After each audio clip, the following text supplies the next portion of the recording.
কষ্ট হয় নাই, কষ্ট হয় নাই নবীর প্রেমের কারণে। কষ্ট যে বেড়াম্বার স্বামী রুকা গিরাগাড়ি বিষ বাসে আসছে দাবি কাদিয়ানি গো মুসলিম ঘোষণা তারা এই যে নবী দাবি করছে গোলাম কাদিয়ানি। কষ্ট হইলেও কষ্ট মনে করি না, আমরা কাদিয়ানি রে ওই নবী দাবি করে দেহ আমরা ই করে পছন্দ করি না। হযরত মুহাম্মদ সাল্লাল্লাহু আলাইহি ওয়াসাল্লাম ইনি শেষ নবী, এরপরে আর কোনো নবী হবে না। অনেক কাজ থুই আমরা চলে আসছি। হ্যাঁ, আমরা কাদিয়ানি গো ই পছন্দ করি না, ওরা নবী দাবি করে ওটা আমরা পছন্দ করি না, তারকে আমরা অমুসলিম ঘোষণা করি।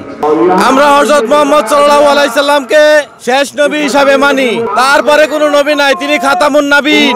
এজন্য আমরা সোহরাওয়ার্দী ময়দানে এসেছি যাতে কাদিয়ানীদেরকে অমুসলিম হিসাবে ঘোষণা করা হয় এবং তারা বাংলাদেশে থাকবে, তারা সংখ্যালঘু হিসাবে থাকবে। আর যদি এই তাদেরকে নিষিদ্ধ না করা হয় তাহলে আমরা রাজপথ ছাড়বো না, যতক্ষণ পর্যন্ত তাদেরকে নিষিদ্ধ না করা হবে আমরা রাজপথে থাকবো। আমরা রক্ত দিয়েছি, আরো রক্ত দিব, তবু আল্লাহর জমিনে আল্লাহর নবী ব্যতীত আরো কাউকে নবী হিসাবে মানবো না। কাদিয়ানীদেরকে কাফের, কাদিয়ানীরা কাফের, কাদিয়ানীদেরকে কাফের ঘোষণা করতে হবে।